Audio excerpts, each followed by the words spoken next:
Buenas noches con Miguel Noche. Esto es Conclusiones Irresolubles. Tenemos la nueva batería de moda y es la batería de ánodo de silicio. Cada vez más fabricantes apuntan a este tipo de batería. Promete ser la batería de moda. Con ustedes, Battery Man. Así me llamo.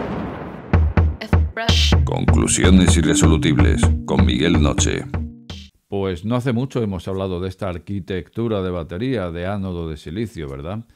Algún que otro fabricante ya apuntaba a esto y resulta que es que no es para menos porque solamente actuando en uno de los dos electrodos, en el ánodo, se conseguía aumentar bastante la densidad energética, hasta el punto de que uno se pregunta por qué hasta ahora todos los fabricantes se habían olvidado de que las baterías tienen dos electrodos y siempre se habían volcado en el cátodo.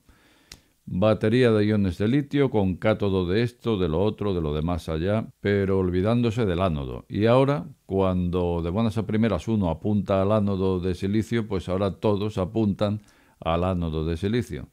Bueno, vale, a mí me vale. Si esto al final redunda en que tendremos una batería, o mejor dicho, una superbatería, pues mira qué bien, ¿no? Aunque se hayan dado cuenta tarde, pero mira qué bien. Bueno, pues en este caso es una empresa estadounidense, Paraclete Energy, y se ha puesto a hacer estudios y presenta una nueva arquitectura de batería, Silo Silicon, que es precisamente esto, una batería de iones de litio y cuyo ánodo será de silicio.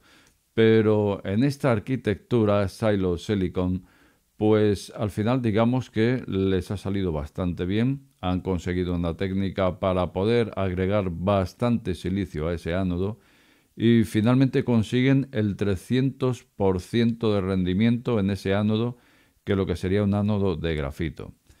Esto suena bastante, ¿verdad? Pues esto suena tanto como que consiguen una densidad energética de 500 vatios hora kilo.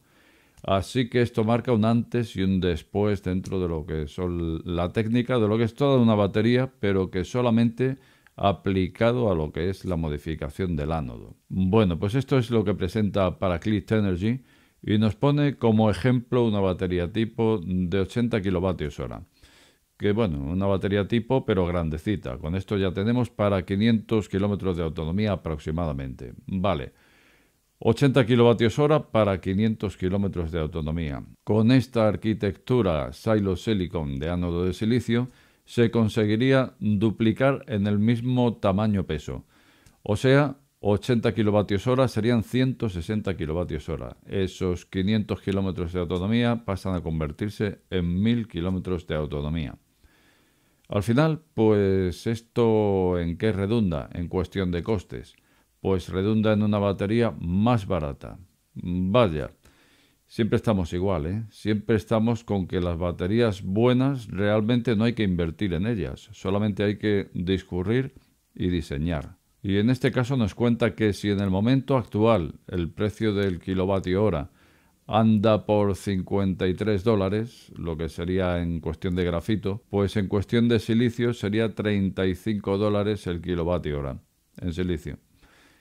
Así que encima resulta más barato. Bueno, pues nada, deseando de que esto salga. Aquí tenemos una más, en este caso de la mano de Paraclete Energy, empresa estadounidense especializada en ánodos de silicio. Esto resulta gracioso, ¿no? Porque resulta que si hasta ahora todo el mundo se había olvidado de que las baterías tienen un ánodo, siempre eran de grafito, y ahora aparece una empresa especializada en ánodos de silicio. Esto es gracioso, porque si estaba especializada en ánodos de silicio, ¿dónde los aplicaba? Porque que yo sepa, las baterías no se aplicaban. ¿O esto cómo es? Yo la verdad es que me hago más cruces que un cura loco. Bueno, pues finalmente, ¿sabes a lo que me recuerda a mí todo este asunto de las baterías ahora con ánodo de silicio? Algo tan simple, vamos a ver, que yo no lo sé hacer, vale, pero aquel que sabe hacer la arquitectura de una batería, poniéndose en fábrica ya con esos electrolitos de iones de litio, con esos cátodos de esto y de aquello y de lo demás allá, y que hasta ahora nunca haya querido hacer nada, ningún fabricante en el ánodo, a mí esto me recuerda una cosa, me recuerda la obsolescencia programada. Y esta cosa, que todos sabemos lo que es es cuando tenemos aparatos que de buenas a primeras tienen una duración limitada y a partir de ahí ya no valen, ya se estropean, ya tienen un límite de vida, ¿no? Como ocurría con las bombillas, por ejemplo. Pero, sin embargo, también hay otra versión de la obsolescencia programada. Y no solamente es una vida límite, sino es hacer un producto, fabricar un producto X con una serie de prestaciones X, y a partir de tener ese producto con todas esas prestaciones, limitar una serie de prestaciones para segmentos inferiores o gamas inferiores de ese mismo producto. O sea, no es decir es que esto vale más caro porque tiene más. Sí, será eso, pero no es que cueste más fabricarlo, sino que se ha fabricado X y desde ahí se han practicado limitaciones para los productos de las gamas inferiores. Pues esto es otra forma también, ¿no?, de obsolescencia programada. Productos que no dan más allá y que sin embargo un buen día aparece una forma de hackearlo, una forma de trucarlo, donde le sacas más, pero no es que le estés sacando más, es que ya lo tiene, pero había sido limitado, que es muy distinto. Pues fíjate, esto me recuerda algo así, ¿no? Me recuerda lo que es la obsolescencia programada de este tipo. Es como decir, una batería de iones de litio al uso pues puede estar en 500 vatios hora kilo. Pero para esto debería tener el electrolito líquido de iones de litio, un cátodo níquel cobalto manganeso y un ánodo de silicio, por ejemplo. Vale, pues vamos a llegar hasta ahí, pero dentro de 20 años. Entonces, mientras tanto, vamos a ir por aquí, vamos a ir por allá. ¿Podría ser eso? O tal vez soy un poco mal pensado. Pues no lo sé, pero desde luego la cosa podría cuadrar con algo así, ¿no? Y bueno, antes de irme te preguntarás qué tengo en la mano. Bueno, pues tengo en la mano un nombre y es uno de vosotros, del programa anterior. En el programa anterior hablábamos sobre un proyecto que habían puesto sobre la mesa para que los coches eléctricos tengan más rendimiento, un 10% más de rendimiento. Y esto se conseguía porque nos estaban contando, la empresa que comercializaba el producto, que se basaba en que la batería, que es una batería que acumula corriente continua, finalmente alimenta un propulsor de corriente alterna. Y ahí, al convertir continua a alterna, hace falta el inversor que llevan todos los coches eléctricos y obviamente un inversor tiene sus pérdidas. Y a partir de ahí, pues se conseguía recuperar un 18% de esas pérdidas y al final esto redundaba en aportar un 18% más de energía para la batería o para la propulsión del propio motor. Bueno, pues al final yo preguntaba de cuánto podría ser esas pérdidas de este inversor. Bueno, pues me ha respondido uno de vosotros algo que me ha parecido muy interesante, lo suficiente como para comentar aquí.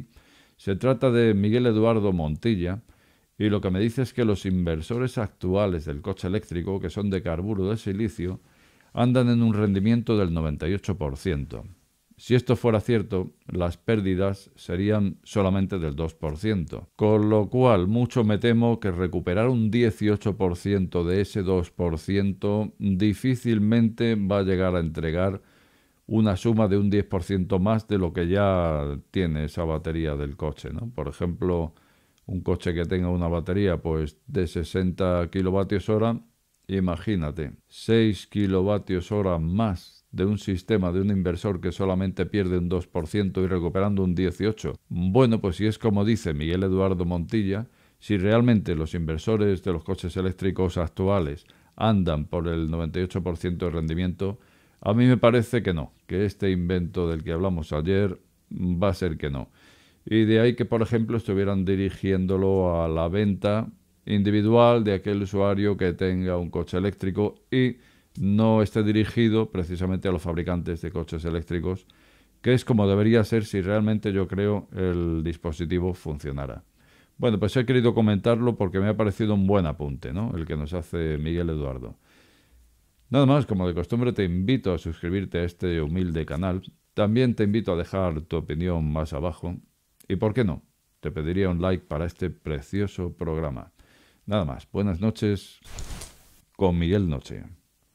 Este programa está sujeto a posibles correcciones. De ser así, estas serán publicadas en la descripción del mismo.